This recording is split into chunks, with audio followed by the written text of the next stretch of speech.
decía que el que se queja por llover tiene poco que perder, o sea que bienvenida a la lluvia, además, para hablar precisamente de aquello que crece, aquello que nos envuelve, que es la naturaleza, y esa literatura que nos lleva a la naturaleza o que nos devuelve a ella en cierta manera con sus múltiples matices.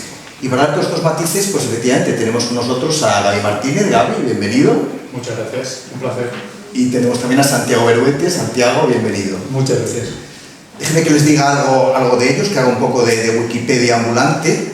Santiago Beruete es licenciado en Antropología Social y Cultural, es profesor de Filosofía y Sociología en el Instituto en Ibiza, y bueno, pues ha escrito montones de cosas, poesía, relatos, novela y ensayos que, bueno, que ya son de referencia, como Verdolatría y Jardinosofía, en los que nos lleva a ese mundo de los jardines como un microcosmos, incluso como espejo, ¿no? como una metáfora de la sociedad en cada uno de sus épocas, ¿no?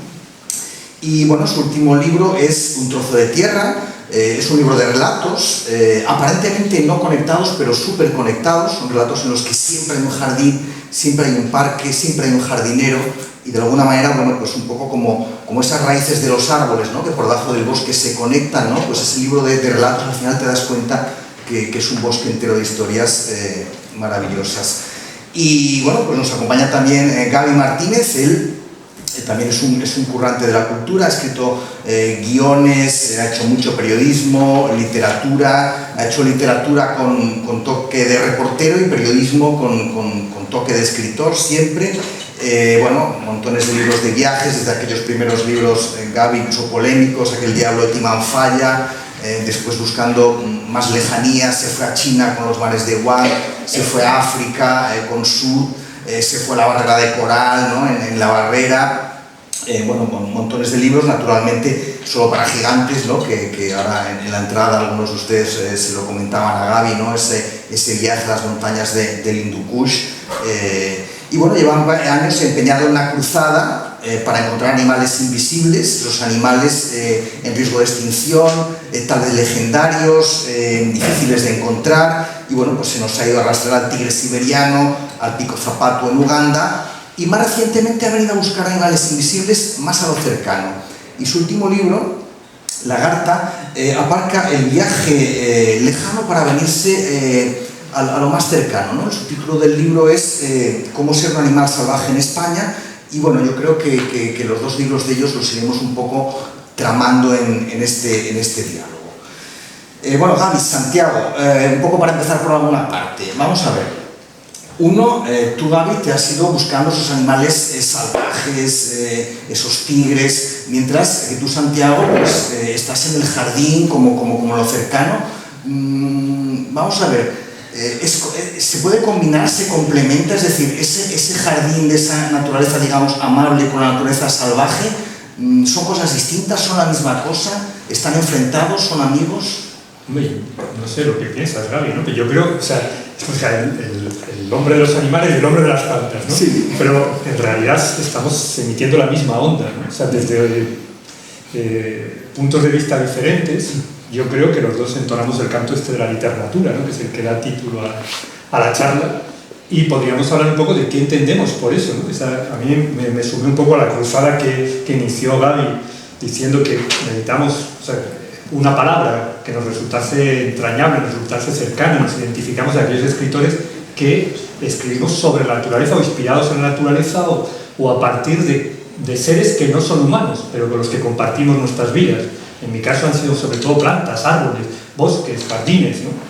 Y a mí me parece que esa expresión, ese término, yo me siento muy cómodo. Yo creo que lo que hago es literatura.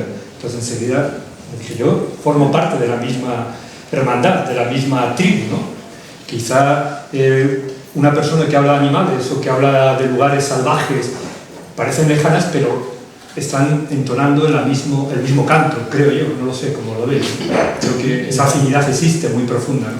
Creo que hay algo que es como fundamental, que empieza por las propias palabras. O sea, tú has escrito Jardinosofía, Verdolatría, pero dentro de esos libros, luego Aprendívoros, juegas con las palabras, con los términos, intentando que esa nueva propuesta venga desde lo más elemental, que es cómo incluso nosotros nos expresamos, nos referimos a nuestro entorno, ¿no? Digamos que de una forma un poquito más modesta, si quieres, porque utilizo menos ese tipo de neologismos, pero literatura también parte de ese mismo principio, con lo cual creo que es una forma como muy gráfica de expresar que cada uno, porque nos hemos conocido físicamente hace muy poco, Santiago y yo, pero sí que estábamos compartiendo como una mirada sobre el mundo que él, por sus inclinaciones, pues la ha vertido más hacia la parte más vegetal y yo me la he llevado más por los animales, pero lo que sí que creo que tiene mucho en común es que los dos estamos mirando afuera. Estamos mirando afuera y viendo que ese afuera necesita algo más de nosotros, quizá, para llegar porque igual nos gustaría cambiar un par de cosas, ¿no? Y a partir de ahí, algo que me gusta, por ejemplo, mucho de la obra de Santiago es que, aunque tú ves las intenciones, no ves un escoramiento ideológico como radical, o sea, es alguien que a partir de los hechos y de la descripción de lo que va ocurriendo, te invita a tú sacar tus propias conclusiones, ¿no? Algo que, por ejemplo, creo que, y por eso aprecio mucho, y es muy difícil de encontrar, y sobre todo en español, ese valor literario con el que se expresa pues las personas que están cerca de la naturaleza. Hasta ahora ha sido un territorio muy poco trabajado, muy poco cultivado, y creo que, pues, no sé, yo en personas como Santiago sí que veo que hay una conexión por lo literario y por la mirada hacia la naturaleza Yo es que añadí, o sea, a mí me pasa, es verdad, nos conocemos hace poco, pero toda la razón de que nos conocemos desde hace mucho, ¿no? Porque quizá hemos estado escribiendo desde la misma perspectiva, desde el mismo ángulo de la realidad, ¿no? Yo tengo la sensación de que era un escritor muy ultraperiférico, porque empecé a escribir mucho en Formentera, desde un sitio muy alejado del mundo editorial y de los centros donde se circula Pero quería comentar dos cosas. Uno, las palabras. Las palabras son importantes, me parece a mí, usar palabras nuevas para intentar redescubrir a veces el mundo, para ir hacia donde nos gustaría ir, ¿no? Para marcar un horizonte hacia el que orientar. Entonces, literatura, a mí me hechizó cuando lo oí la primera vez a Gaby decir esto, porque pensé, caray, esto es lo que yo he estado haciendo todos estos últimos, llevo 15 años haciendo literatura. O sea, hay alguien ahí que entiende que también hay otra mirada sobre los otros, que no son humanos, pero que son seres, son esos alguien, que muchas veces aparecen en tus libros, ¿no? Son ese alguien que te devuelve tu humanidad, ¿no? Yo, Verdolatría, ese libro que has nombrado, tiene un subtítulo que es La naturaleza nos enseña a ser humanos. Pues yo creo que esa es la posición desde la que los dos hemos estado escribiendo, ¿no? Y esto por una parte. Y por otro lado, una cosa también en la que yo me identifico con Gaby es que ese discurso no está cargado de doctrina, ni de dogmatismos, ni de discursos, no está lastrado por propuestas políticas, que me parecen muy bien, y yo tengo mi propia ideología y mis propias convicciones. Pero hacer literatura no es, o sea, la muerte de la literatura es el adoctrinamiento, es el didactismo, etc., ¿no? De lo que adolece muchas veces no sé si lo ves así, esta escritura sobre naturaleza, ¿no? Enseguida se convierte en manifiesto, ¿no? Entonces yo huía de esto. Bueno, de hecho creo que los escritores de naturaleza en español más relevantes de los últimos años, los que han ocupado ese espacio, muchos son filósofos. Es curioso, eso lo he pensado, y lo que ha ocurrido también es que muchos de esos filósofos quizá también estaban identificados de manera como muy clara con una ideología en concreta, con los verdes, con partidos que estaban ejerciendo, digamos, la lucha, la defensa del espacio, del territorio, y lo que ha ocurrido en los últimos años ha sido que, y ellos lo explican, algunos de ellos, Yayo Herrero, sin ir más lejos, por ejemplo, habló sobre esto, ¿no? Dijo, claro, dices que con la transición española lo que ocurrió es que se pensaba que había cosas, por ejemplo la naturaleza, que era algo a proteger. Lo que ocurrió es que hubo un gran boom inmobiliario, empezaba a hacerse mucho dinero, los especuladores empezaron a crecer, y cada propuesta que había de intentar defender un espacio se quitaba de medio, se borraba. Con lo cual todos esos filósofos que igual hubieran desarrollado un pensamiento más no sé, en positivo, más atenuado, lo que empezaron fue a extremarse cada vez más porque veían que sus propuestas no encontraban una correspondencia en lo político ni en el resto de la sociedad, porque la sociedad estaba siguiendo a ese boom inmobiliario, de tal manera que todos esos filósofos lo que han hecho sobre todo en los últimos años, y yo creo que hay que darles casi una ovación por haber mantenido esa lucha, pero lo que han hecho sobre todo así es corarse hacia una parte como más agresiva, hasta el punto que cuando hablas con ecologistas alemanes, ecologistas de fuera, lo que te dicen es que el ecologismo español es el más radical de toda Europa, por ejemplo, ¿no? Pero Ari, pero si no te hacen caso, ¿qué haces? No, por eso te digo, o sea, el valor que hay de toda esta gente que se ha mantenido ahí aguantando la plaza y además escribiendo muy bien, yo creo que es enorme. Lo que ocurre es que al final tenemos que recurrir a esos filósofos, digamos, que están manteniendo una posición política muy extrema para encontrar algo de literatura de naturaleza, de literatura en nuestro país. Y ya, esto igual lo hablamos más adelante, también en toda la lengua española, porque la naturaleza se ha dejado absolutamente de lado. Esto es espectacular y yo creo que aquí sí que lo que hemos hecho con nuestro país, cómo lo hemos decantado hacia el sector servicios y todo lo que ahora estamos pagando por eso, creo que es un precio que lo que hay que articular y lo que aquí se propone es relato, crear relato para intentar que toda esa gente que no estuvo prácticamente atenta a las historias estupendas que ocurrían, pues de repente diga, aquí tenemos algo muy valioso que hay que cuidar, ¿no? Estoy muy de acuerdo contigo, además conocemos a bastante de esta gente, Marta Tafalla o yo, y eso, Jorge Richman, toda esta gente que son admirables en el sentido de que fueron un parapeto y quizá la culminación fue pues, los gestos de Steve Rebello, ¿no? De asaltar el Parlamento lanzando bolsas de plasma de sangre, etc. O sea, el compromiso en la defensa del medio ambiente muy radical. Pero es cierto que eso habla de una situación donde la escritura de naturaleza no es natural, es un acto de resistencia política. Creo que aspiramos todos a que la literatura gane ese espacio. También me llama muy poderosamente la atención desde la óptica mía dos cosas muy curiosas, ¿no? Porque es lo que dicen, o sea, España hay un vacío, ¿no? en el espacio literario y de pensamiento sobre la naturaleza, cuando, hablando no solo de España, sino del ámbito hispanohablante, varios de los países de lengua española, como Colombia, Ecuador, o yo qué sé, o Perú, o el mismo Brasil, son algunos de los lugares con más biodiversidad del mundo. O sea, entre los 4 países tienen más biodiversidad que toda África, por ejemplo. ¿Vale?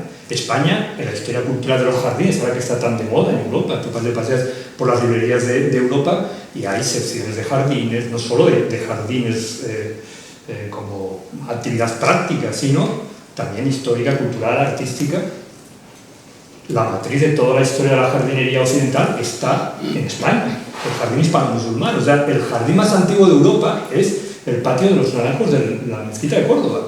Esto, si fuera inglés, o sea, es que los niños lo sabrían, la gente no lo sabe, lo ignora. Sí, pensamos que son los ingleses. Son los ingleses, o sea, tú coges la historia del jardín, y yo, en el primer libro que hice sobre esto, era una reivindicación sobre todo del jardín hispano-musulmán y lo que conllevaba de conocimiento sobre la naturaleza, conocimiento, o sea, la agronomía, todo el estudio sobre la agricultura. De ahí nace toda la historia del jardín occidental, o es esencial. Sin embargo, no le damos la espalda a todo eso. Es decir, creo que hay un espacio por reconquistar para la literatura, para el arte, para la cultura, ¿no? Podríamos hablar, y tú lo has dicho en varios libros, de por qué España ha distraído la mirada de la naturaleza, ¿no? Más recientemente la especulación, la transición, el franquismo, vale, pero es algo muy antiguo la historia española, que se remonta casi al siglo de oro, ¿no? Sí, es verdad que la novela española, la novela del siglo XX, es clarísimamente urbana. En estos años sí que estamos viendo movimientos de escritores que miran más hacia lo rural, hacia la naturaleza, pues una Salamesa o un Ireneo Solá, ¿no? Vemos este tipo de movimientos, bueno, parece que se va impregnando, ¿no? Poquito a poco. Hay brotes verdes. Ya las dos películas que han estado en cartelera, Asbestas y Puro, aquí en Cataluña, las dos tienen un componente de la naturaleza, de gente neorrural que vuelve y vuelve a adquirir también una connotación un poco inquietante. Sí, efectivamente, aunque no es curioso. Como no anima mucho a estas a instalarse por ahí. A mí me da mucho que pensar, ¿verdad? Pero eso No sé, forma parte de lo mismo. Sí. Claro, porque el campo se relaciona a algo como trágico, dramático, Sí. siempre se ha vinculado lo urbano De nosotros docentes, sí, al esplendor, al progreso, y todo lo demás como que se ha condenado. Pero ahora de repente, como comentas, ahora, no sé, aquí también acaba de salir ahora Ruralisma de Vanessa Fresha, que es una pastora, por ejemplo, que lo que apunta es a cómo ella, después de ser, digamos, arrastrada por el encanto de la urbe, recuerda que ella ha nacido en un lugar donde hay que cuidar, su gente ha crecido con unos valores y cuidando un espacio que les ha hecho felices, en su momento les llegó a hacer felices, y lo que quiere es recuperar eso, ¿no? Quizá por eso, esas películas, la de Alcarràs no. Alcarràs, por ejemplo, está hecha por una persona que pertenece a ese grupo, pero sí que, por ejemplo, Sorogoyen son personas urbanas que te están mirando hacia el campo. Yo creo, y como no hay una tradición larga de mirar hacia lo que es nuestra naturaleza, el buscar el lado positivo cuesta, porque a mí me ocurrió con un cambio de verdad.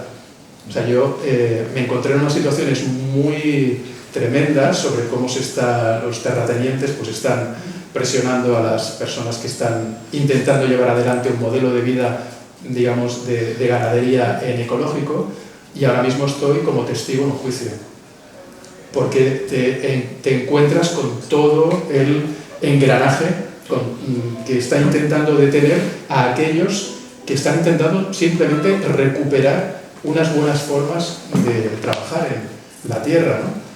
Entonces es difícil salirte de ese relato como más dramático, pero hablamos de nature writing, la literatura escrita en Estados Unidos, en Inglaterra, o en Francia, o en Alemania. Ahí sí que tú puedes encontrar unos relatos más en positivo, porque, digamos, se ha mantenido la mirada sobre la naturaleza, y cuando miras, no la miras solamente desde la batalla humana, sino que como ves animales y como ves plantas y como ves personas relacionándose con todo su entorno de una manera gratificante y esplendorosa, puedes llegar a escribir para transmitir esa maravilla. Y algo que creo que es muy importante para este tipo de libros, que los lectores reconozcan esa maravilla, porque algo que también ha ocurrido en los últimos, siglos, es haber asociado lo que es este tipo de literatura con lo bucólico o con lo infantil. Entonces, literatura, tú dices literatura de naturaleza, voy a hablarte de un caracol, voy a hablarte de una secuoya, y de repente dices, bueno, sí, pero esto a mí porque me tiene que interesar, ¿no? Lo que estamos consiguiendo y lo que estamos viendo en los clubs de lectura, en los festivales que estamos haciendo, es que la gente empieza remisa, y cuando descubren lo que les puede dar un caracol, dicen, quiero más, y se van a su oficina y les dicen, oye, tenéis que leeros este libro. Yo creo que, pero para eso hay que conseguir relatos potentes que la gente realmente disfrute. Claro, yo el otro día hablaba con un amigo escéptico sobre esto, y, por decirlo brevemente, yo creo que no falta gente que piensa que la literatura es algo así como una vuelta, una nueva expresión de la literatura pastoril, ¿no? Posmoderna, algo así, ¿no? O sea, como si el bucolismo urbano de los jóvenes que idealizan el campo, entonces hay cabida, pues eso, a ese tipo de literatura de la cual han hecho bandera bastantes editoriales. Yo creo que esto no es así, o sea, la literatura ha venido a quedarse, entre otras cosas, porque hablar de literatura es hablar de nosotros mismos, o sea, no es solamente, es la mirada descentrada, es buscar al otro, pero es en ese espejo de la naturaleza donde encontramos nuestra naturaleza y donde nos encontramos con lo otro, que es en realidad la gran historia, la gran aventura de la literatura. Entonces, yo creo que ahí todavía tenemos un déficit, ¿no? A mí me gusta pensar que en nuestro mundo occidental, en el mundo postindustrial, materialista en el que vivimos, hay un déficit de naturaleza que nos hace en una primera mirada hacia la naturaleza, esa especie de bucolismo urbano, pero también un déficit de sentido, de significado. Y ahí es donde empieza la verdadera literatura, la literatura que se expone a lo que ha hecho siempre la literatura, ¿no? Contar cómo las personas se construyen a sí mismas, el relato de cómo se construye uno a sí mismo, ¿no? Y una de las maneras de construir a sí mismo es enfrentarse a estar desensimismado, a estar fuera de ti, a encontrarte digamos, con el otro, cuando es un animal, cuando es una planta, cuando es un árbol, nos reta nuestra forma de entender el mundo, reta nuestra forma de conocernos a nosotros mismos.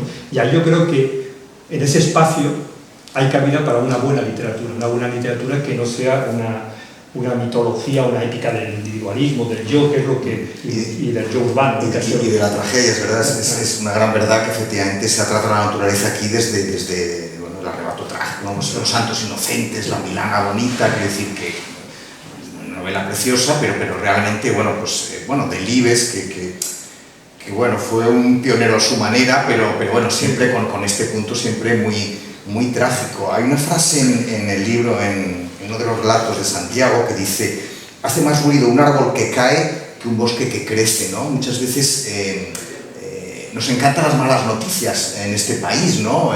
La furia, la tragedia, ¿no? El crimen, ¿no? Estas cosas que suceden, ¿no?, en el mundo rural, y en cambio ese bosque que crece lo contamos muy poco, ¿no? Por eso, bueno, estás tú, Gaby, ahí con esa labor de Zapa. Antes, cuando Santiago hablaba en el libro de Gaby, que hablaba de alguien, Gaby nos cuenta cómo encuentra a un guarda forestal, ¿no? y ve unas huellas en la nieve de un pájaro y dice: por aquí ha pasado alguien, ¿no? Es importante eso también, ¿no, Gaby? Ese bosque que crece en silencio pero que nadie lo contaba. Esto es lo que Thomas Berry, que ahora Santiago venía a hablar de eso, es la gran conversación.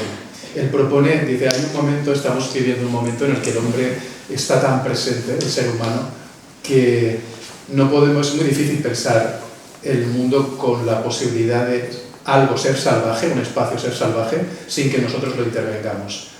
Si nosotros queremos sobrevivir como especie, lo que tenemos que pensar es cómo nos relacionamos con los otros seres que están ahí, viviendo más o menos salvajes, hasta qué punto nosotros estamos dispuestos a compartir por eso también el subtítulo de cómo ser salvaje, en este caso en España, pero también en cualquier lugar, ¿no? O sea, cómo conseguimos una conversación con el resto de seres vivos que nos permita compartir de una manera suficiente para todos. Yo diría ya, o sea, que la única manera de ser cultivado en nuestro mundo, ahora ser una persona cultivada, es decir, culta, es pues alimentar esa parte asilvestrada, esa parte salvaje, ¿no?, metafórica y literalmente, ¿no? Esto es lo que yo creo que nos une a nosotros, ¿no? Estamos por eso. Y construir el relato, y a partir de ahí que esa gran conversación se convierta en algo emocionante. Claro. Creo en Lagarta, con este señor que dices, es alguien, con lo que se está haciendo ahora en varios lugares para intentar buscar la empatía, también por los nombres, por cómo llamamos a las cosas. Por ejemplo, esto se comenzó en Nueva Zelanda, pues dando el estatus de persona a ríos, a montañas, de tal manera que si tú los agredes, estás agrediendo a una persona. Entonces, con lo cual, es como para ti mismo, espiritualmente, es algo como mucho más grave. Y a partir de ahí, articular relatos, esto creo que Santiago es lo que también hace, y por eso me identifico. Lagarta y Un trozo de tierra yo creo que son hermanos absolutos en el planteamiento. Lo que van a buscar son relatos reales, o más o menos reales. Sí, son ficciones realistas. Ficciones realistas en las que tú veas cómo de repente, el que tú dices, el guardabosques, que te sirve siguiendo las huellas de un urogallo, te va a hablar de cómo es el bosque asturiano y de las relaciones tensísimas que él puede llegar a tener con los cazadores. O un lagarto gigante en el Hierro te habla de la amistad entre un científico que acaba de llegar a la isla, él viene de Tenerife, y un pastor que hace lucha canaria, que es un gigantón, que el tipo es un escalador increíble. Y cómo entre ellos dos y el lagarto gigante establecen una relación que va a superar cualquier mito que haya en ese momento en la isla. Entonces es una idea de una relación de amistad. No estamos hablando de animales ni de nada, hablamos de amistad. En los libros de Santiago, la idea, por ejemplo, no sé, los profesores están siempre muy presentes, la sabiduría, y cada uno de sus relatos, tú estás extrayendo algo que no estás pensando en plantas o en jardines, tú estás pensando en alguna emoción que te interpela de forma muy directa, ¿no? Mira, yo añadiría, o sea, ahora veo, oyéndote, me he dado cuenta de lo emparentados que están ambos dos libros, ¿no? Yo es el libro, el último, En un trozo de tierra, nació, al final lo cuento en las últimas líneas, en la parte de agradecimientos, de personas que venían a las presentaciones o a las charlas o a los coloquios o a las jornadas que estaba y me contaban historias increíbles. Decían, no, tienes razón, porque yo, mi padre, mi abuela, me ocurría esto, lo otro. Todo ese acervo de historias que eran... Yo al principio empecé a contarlas me había convertido en una especie de depositario de un legado que me apetecía transmitir y al mismo tiempo me parecía valioso. Pero me salió una crónica. Entonces en un momento dado decidí, bueno, quiero ser fiel al espíritu de estas historias, más que a los datos, a los hechos, ¿no? Entonces, son historias que recurren por todo el planeta y que tienen siempre el protagonista de todo el libro, en realidad es un trozo de tierra, de ahí el título, ¿no? Son jardines, son bosques, unas veces unos los contemplan, en otros los cultivan, en otros los cuidan, son gente de todas las edades, de todas las estaciones sociales, pero casi todos los relatos se inspiran en casos reales, en historias reales. Hace pocas semanas estuve visitando precisamente a una de las personas que me contó una historia conmovedora y quise volver a verla, ¿no? Y le llevé el libro de regalo, ¿no? Y se quedaba estupefacto, ¿no? O sea, decía, esto es lo que hace un escritor, o sea, tú me has dado esta historia y yo le he metido un alambique mental. Es una persona, es el primer relato que habla del libro que habla de la migración climática, ¿no? De una persona, un señor que es un jardinero vocacional que ha montado un vivero que tiene una mano verde extraordinaria y es capaz de hacer jardines para, esto es real, en Sabia, en el Levante, para grandes mansiones, pero en un momento dado, contra lo que mucha gente hacía, pues se hizo cargo de dos inmigrantes. En el real se hizo cargo de dos, en el cuento aparece uno, que se llama Faso, por Burkina Faso, y la relación que acabó siendo de amistad, de amor, de protección. O sea, es decir, la tierra, las relaciones a través de estas historias, habla de los grandes temas de la vida, la muerte, el amor, los instintos destructivos, las ambiciones, etc., ¿no? Pero siempre está esta voluntad de ser fiel a un espíritu, ¿no? Yo le diría al sentido de la tierra, ¿no? O sea, este es el sentido de sembrar incluso, ¿no? Porque sí. este Faso, este personaje de Santiago, lleva una bolsita desde que salió de África durante años, con todo su viaje larguísimo, ¿no? Sí. Esa bolsita con las semillas, ¿no? Que le da a su familia y que les dicen, ¿no? Que donde siembres las semillas será tu casa, ¿no? Parece súper bonito esa idea, ¿no? Sí, sí, sí.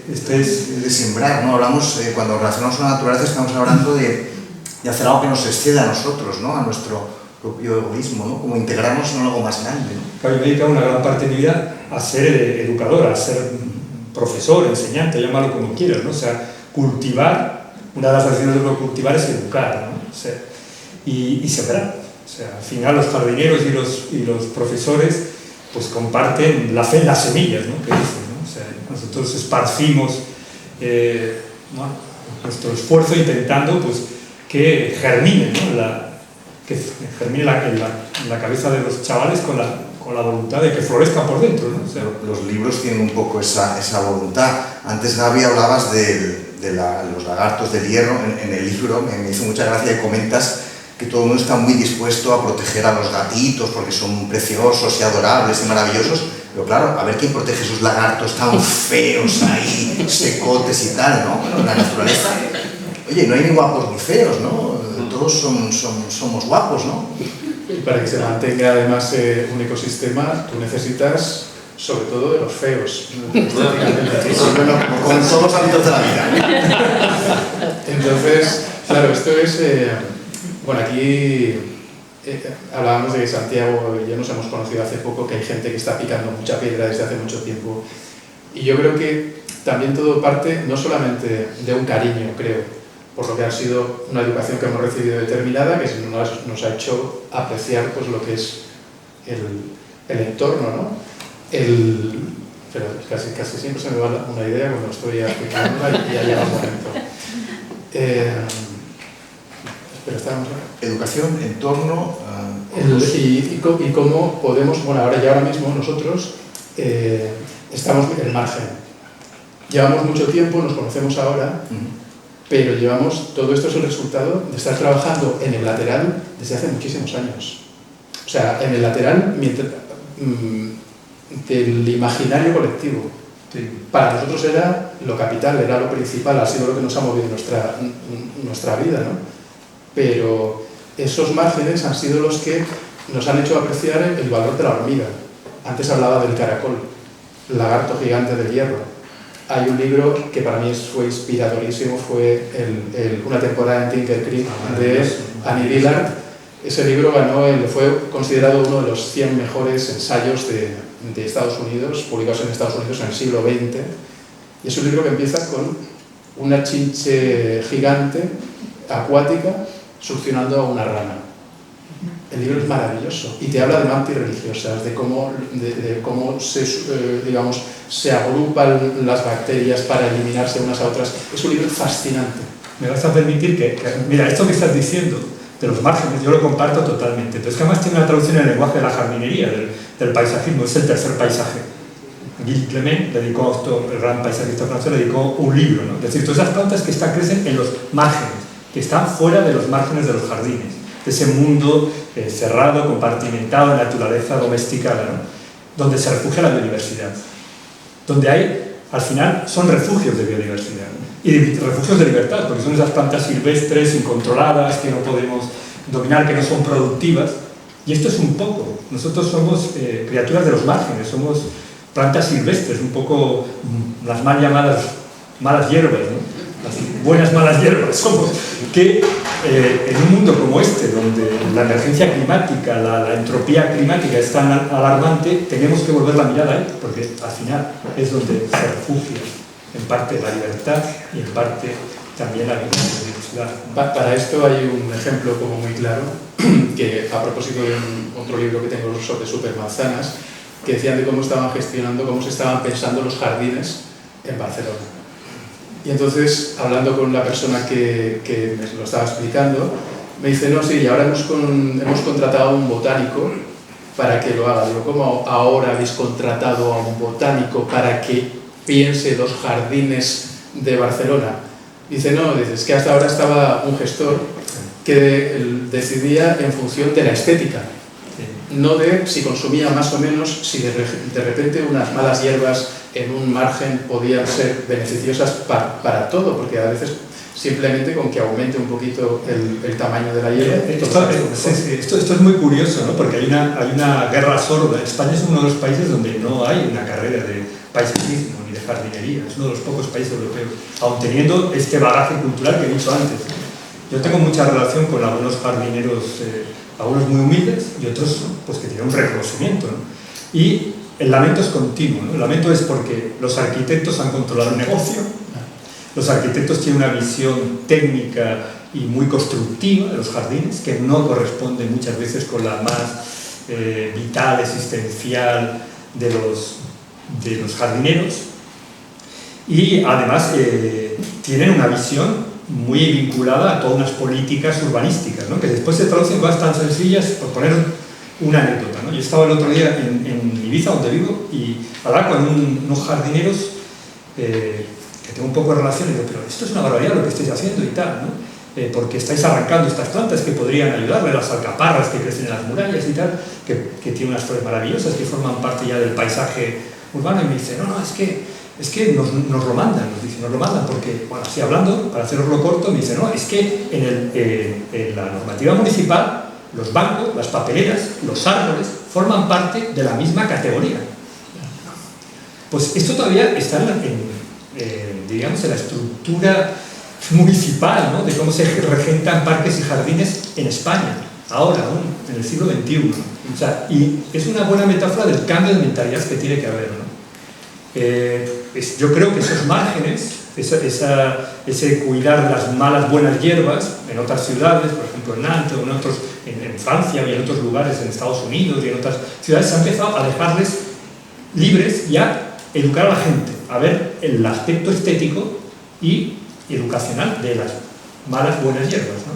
De las hierbas silvestres, de las hierbas que no no sometidas al mercado comercial. Las alcaparras que decimos que era el motivo de la discusión, es una planta, no sé si alguno de vosotros la tenéis en casa, es una planta maravillosa, con unas flores que no tienen nada que envidiar a una orquídea, pero no se domestican fácilmente y no se pueden introducir en el mercado global de plantas, que es un negocio multinacional, ¿no? Entonces, pues se resisten a esto. Entonces, hay una voluntad muchas veces de eliminarlas, ¿no? De quitarlas del medio. La resistencia, ¿no? Resistencia y también espacios que fueron marginales y que hoy pueden ser centrales porque necesitamos como inspiración, como fuente también de información, como valiosa metáfora de hacia dónde queremos ir. Hay un tema, por ejemplo, con incluso los símbolos que utilizamos, el oso y el madroño en Madrid, el murciélago en Valencia, están presentes en los escudos. Y luego preguntas a los vecinos de esas ciudades por qué, y hay mucha gente que no lo sabe.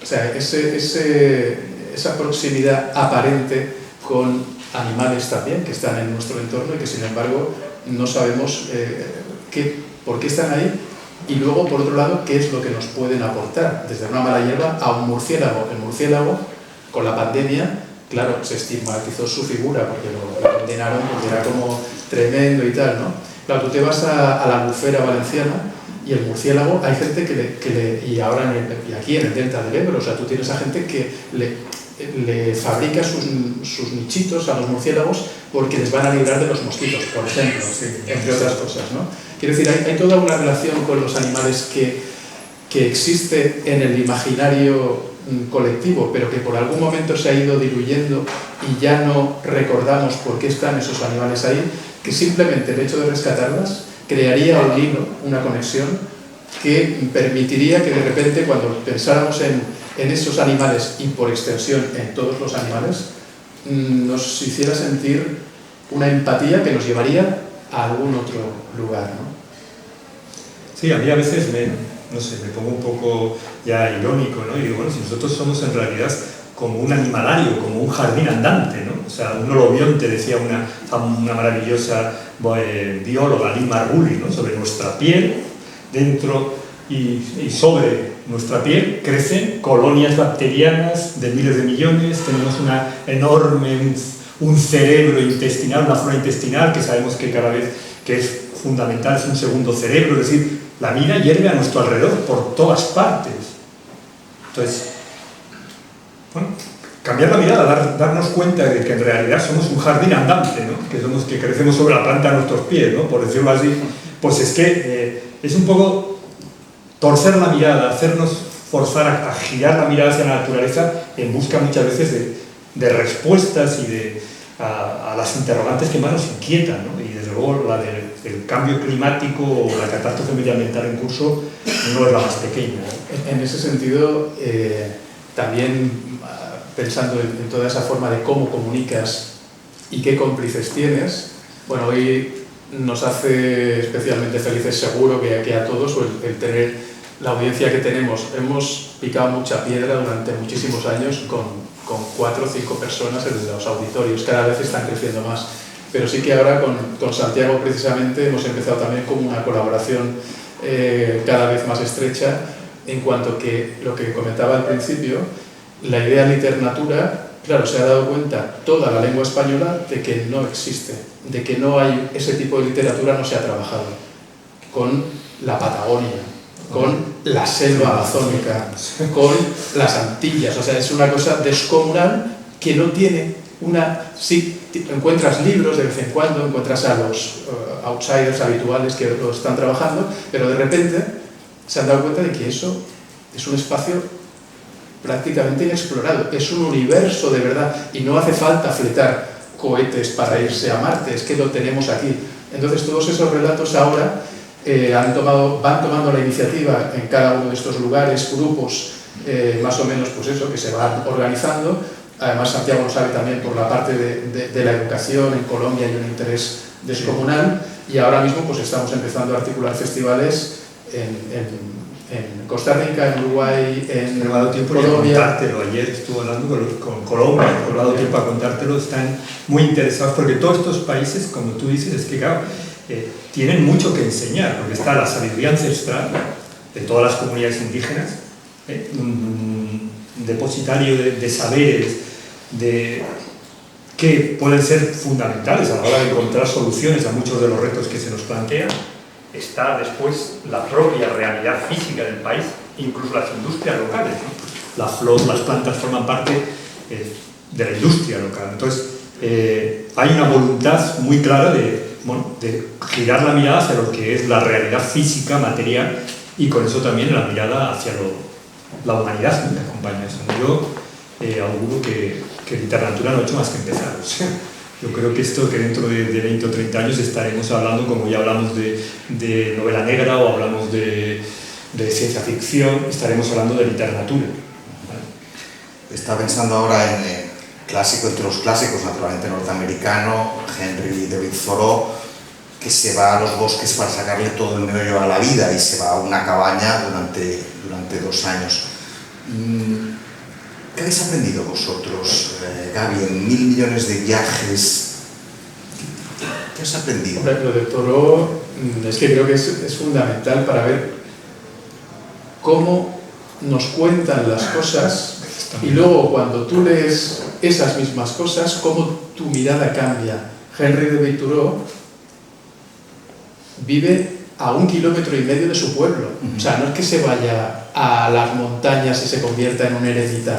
Está a 1,5 kilómetros y recibe constantes visitas de sus vecinos, con los que les gusta hablar.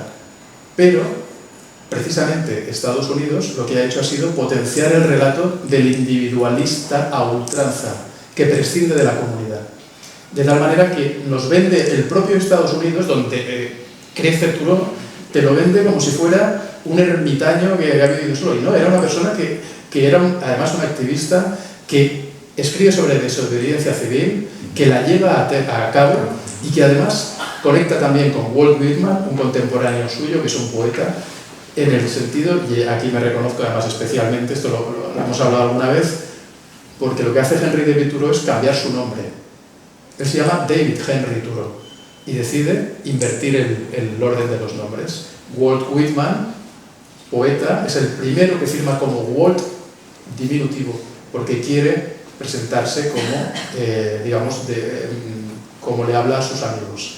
Y ahí abre toda una tradición que luego va a tener desde pensadores, Toni Morrison, premio Nobel, presidente de los Estados Unidos, Bill Clinton, y esa conexión con Thoreau, pero luego, bueno, lo de los viajes, si eso, como me he alargado con esta explicación, y Santiago va a decir algo. No, yo lo que iba a decir es que subrayo lo que dice, ¿no? Cómo se envasa la historia de Thoreau en Estados Unidos para reforzar el mito del individualismo, la épica del yo que se enfrenta y se hace a sí mismo, etc.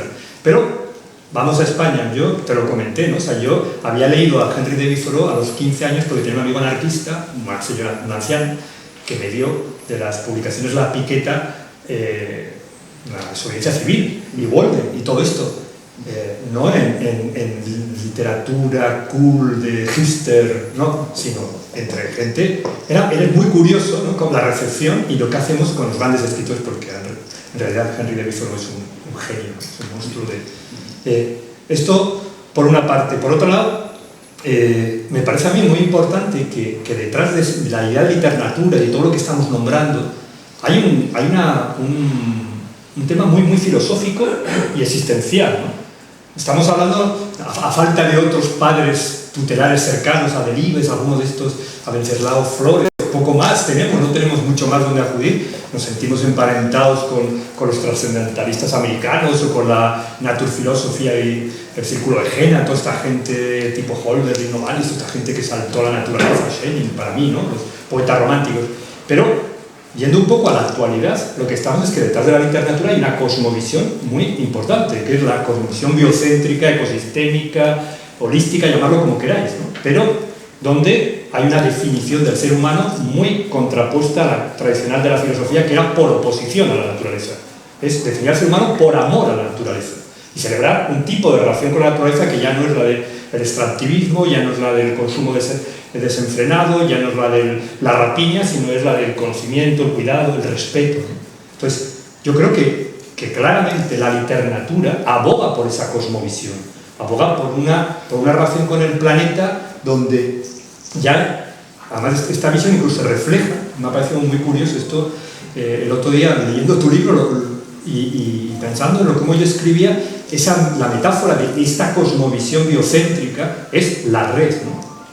Muchas veces tendemos a olvidarnos que estamos todos emparentados genéticamente y entramados simbióticamente con todas las otras formas de vida, y que el símbolo de esta nueva forma de entender la relación con el planeta es la red, una red sin centro de mando, sin jerarquías, sin límites definidos, una red, una malla de interconexiones donde todo está en contacto con todo. Y esa metáfora que defiende una visión, una cosmovisión, una forma de relacionarnos con el planeta, de habitar la Tierra y de relacionarnos con los otros habitantes no humanos del planeta, también se refleja en la forma en que escribimos los libros. O sea, se traduce, digamos, en la manera en que planteamos los libros. El otro día estaba pensando en esto, ¿no? Que, en fin, reverbera esa malla de la vida, o esa idea en cómo te planteas escribir un libro, ¿no? Un libro desde la mitología del yo es muy distinto a cómo está planteado desde donde a veces nosotros escribimos, ¿no? Que son mucho más ramificados, que son mucho más en forma de red, de malla, donde son corales, son polifónicos, etc. Eso es estética, y aquí entraríamos en cuestiones súper técnicas. Yo ahora me lo acabo de encontrar. Acabo de escribir un libro sobre el delta del Ebro, lo entregué ayer, y la sensación está de haber fundido lo que es ciencia, periodismo, con humanidades, con emociones, con una trama prácticamente casi negra, y que eso fluya de forma natural, es algo que cuando empecé a escribir era una aspiración, me había gustado, y ahora es algo que ha salido naturalmente, porque todo al final, claro, parte de tus propias vivencias y de cómo vas digiriendo y procesando todas las cosas. Y luego llevado a lo práctico, dentro de lo que son los propios festivales, ves cómo la propia red se sale del cauce político. O sea, normalmente cuando tú quieres crear una red, ahora parece ser que todo se gestione desde lo político. Y sobre esto diré algo también sobre las supermanzanas. Pero ahora, cuando estamos intentando llevar adelante los festivales, por ejemplo, tú te encuentras que en un lugar te está apoyando la alcaldesa de un pueblo, que de repente la Junta de Extremadura le gusta y dice, vale, yo me sumo. Pero en otro lugar es Bibliotecas de Barcelona, y en otro lugar es una editorial con el apoyo de un banco, y en otro lugar es un instituto de educación, en otro lugar es un ecolodge vinculado al turismo. Aquí estamos, por ejemplo, en un entorno turístico. Entonces tú te encuentras que, claro, ese discurso de que de la política la hacen los políticos es mentira. O sea, la política la haces tú, y la haces tú a veces con políticos, y si son gente que quiere hacer política, y a veces con directores de... Esto se llama transversal, ¿no? Por alguna cosa. Esto es un transversal inclusivo, lo que está diciendo. Es un poco eso, ¿no? Entonces, esa red que tú dices es crear red, pero con quien quiera hacer red. Claro. Y quien no quiera hacer red y quiera quedarse en su partido político, pues muy bien, pues allá ellos, ¿no? Pero eso es una cosa que, claro, ahora... Esto sirve incluso también ya estéticamente para saltarnos las barreras entre géneros, tú lo has dicho, ¿no? O sea, ya los libros que vamos escribiendo cada vez tienen más difícil asignación en una categoría tradicional, porque mezclan, combinan fórmulas, se saltan las convenciones literarias, ¿no? Entonces, esta voluntad de red empieza de una manera, si quieres, en lo natural, pero se va trascendiendo a la estética, a la filosofía, a la manera de vivir, etc. El medio es el mensaje. Efectivamente. Y ahora hay bastante medio, bastantes festivales de naturaleza, bastante literatura. Bueno, a lo mejor hay muchas malas noticias sobre el cambio climático, pero bueno, a lo mejor hay el rayito de esperanza de que puede ser que algo esté cambiando, ¿o no? Yo personalmente creo que el auge, el empuje de la literatura tiene que ver claramente con que si estás en este planeta, te das cuenta de que debemos cambiar nuestra manera de habitarlo y de relacionarnos con las otras criaturas, ¿no?, que moran en el planeta, porque la situación de emergencia ecosocial la estamos viendo ya todos, ¿no? Entonces, esto avala, impulsa este tipo de iniciativas, por eso cada vez hay más relatos o historias o de todo tipo, creaciones artísticas bioinspiradas, ¿no? Salvo que nos quedemos solamente en el titular. Sí, es un problema. Claro, tú sales ahora y ves cómo sigue funcionando todo y cuesta confiar, ¿no? Pero sí que creo que, claro, si tú insistes con el relato, si consigues que estos relatos se vayan filtrando, sí que se puede llegar a puertos, pero utilizando además, digamos, hay un chico que es fotógrafo del delta que ha estado con su abuelo yendo al delta del Llobregat durante muchos años. Y entonces él de repente hace un tipo de fotografías en las que es como una abstracción. Él detiene el obturador y de repente consigue que si pasa una bandada de pájaros, tú veas toda la estela que está trazando y quede una forma que sea prácticamente como si fuera un pintor que ha lanzado allí una mancha. Y eso es el movimiento de los pájaros, por ejemplo. Y él experimenta mucho con la fotografía, con este tipo de imágenes. Entonces, él dice, yo me creí en un delta del Llobregat que todavía estaba limpio, y yo iba con mi abuelo y me enseñaba cosas, dice yo, lo bastante limpio, iba a sitios limpios. Bien.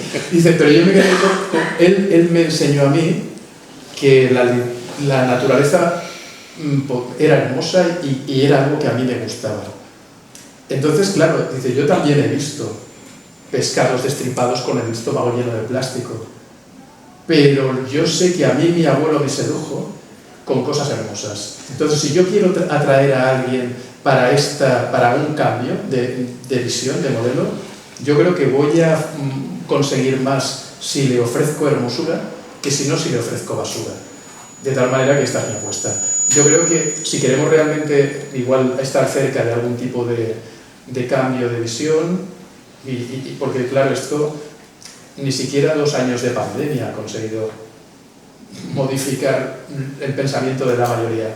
Igual sí que, pero si conseguimos que se abran muchas vías donde relatos desde distintos lugares, la fotografía, la pintura, los propios políticos, que haya discursos que cambien, que de repente cuando hablemos de supermanzanas no pensemos en Ada Colau o en Xavier Trías, que fue quien empezó las supermanzanas, porque aquí en las guerras al final lo que hacen unos es neutralizar a otros y acabar con la idea.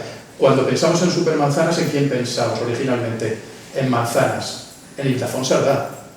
¿Quién sabe el nombre del creador de las supermanzanas? Hemos borrado al artista. El político ha conseguido borrar al artista. Yo creo que lo que hay que hacer es recuperar, hablo de políticos en general, pero de cómo la apropiación del ecosistema mental nuestro por parte de los políticos ha desplazado al creador, al artesano, al artista. Y si conseguimos recuperar eso, volveremos a apreciar, yo creo que las cosas más elementales y por lo tanto la naturaleza. Es que al final lo que está hablando Gaby es algo que es una experiencia que todos tenemos, ¿no? Que es la del prodigio, la de la maravilla, la del sentido del asombro, que eso es lo que mueve, lo que nos ha movido a todos. Y por otro lado, la emoción fundacional de la filosofía, que no está más recordada, ¿no? Yo, a pesar de que tengo mi corazón con los ecologistas y con el activismo, creo que el activismo ecosocial jamás logrará sus metas si no consigue elaborar pues una épica persuasiva, si no consigue tocar la fibra emocional y moral de las personas con un relato poderoso, con un relato que conmueva, porque al final los seres humanos somos animales narratófagos, nos alimentamos de narraciones, de historias, y un buen relato es el medio más poderoso de transformar el sistema de creencias de la gente y de modificar la realidad. Esta es mi idea, ¿no? Entonces, por eso la literatura no es inocente, y por eso también la desconfianza respecto a que la naturaleza se convierta en una marca de consumo, en un signo de estatus, en algo que sirve lo mismo para vender viajes de estancias turísticas que remedios naturales, ¿no? Porque hoy le añades el calificativo natural a algo y parece que ya puedes cobrar un 20% más, ¿no? Tengo una desconfianza sobre eso, pero también estoy plenamente convencido que sin crear una épica poderosa desde ahí no va a haber posible transformación. Esta es la desesperación que pasa muchas veces, bueno, yo la he sentido, ¿no? Que no, por muy abrumadoras, por muy anonadantes, por muy convincentes que sean las pruebas del cambio climático antropogénico, no bastan para que la gente actúe, reaccione. Y esto a muchos activistas y a muchos científicos les vuelve locos. Es como si esperaran poniendo pruebas y evidencias que tendría lugar una revolución espiritual pendiente, ¿no? La gente se transformaría, pero no funciona así, nuestras mentes no funcionan así. Nosotros llevamos 200.000 años contándonos historias alrededor del fuego y necesitamos las historias. No sabemos dar valor y sentido a nuestras vidas, a los sacrificios necesarios, a las renuncias inevitables que necesitamos para hacer esa, no sé, para pasar de una civilización de los hidrocarburos de la que estamos metidas a una de la inteligencia ecológica. Y esos relatos son poderosamente políticos, pero no devaluados de la política. Esa es la verdadera política, desde mi punto de vista. Un minuto, Alex. No, es simplemente una acotación. Justamente Yayo Herrero, que es una de las grandes, antes la mencionaba, justo ella ahora ha empezado a escribir relatos. Sí, sí. O sea, se da cuenta de que la estadística, la información no es suficiente. Hay que emocionar. Hay que emocionar. Y emocionar es más complejo de lo que... Esa mirada donde tú has dicho al principio, donde hablar de lagartijas, hablar de malas hierbas, es como... Bueno, te perdonan un poquito, ¿no? Porque es como algo infantil, algo literatura pastoril en el mejor de los casos, en el peor, una cosa infantiloide. Pues resulta que puede ser muy, muy poderosa y muy importante, ¿no? Y esto es lo que estamos, esta es la batalla que llevamos, ¿no? Pues lo vamos a dejar aquí. Me parece súper importante esto que han dicho ahora, de que realmente pues, la noticia trágica al final ya no conmueve a nadie, sino que conmueve el relato, ¿no? La fascinación, ¿no? La seducción, y suerte que tenemos aquí juglares como Santiago y como Gaby, que de verdad que si los leen les seducirán completamente. Y bueno, pues es un granito de arena muy importante el de la literatura, bueno, para conseguir que el planeta siga adelante, ¿no? Y nos siga manteniendo. Gracias, Santiago, gracias, Gaby, por estar aquí en Día de Lluvia. Muchas gracias.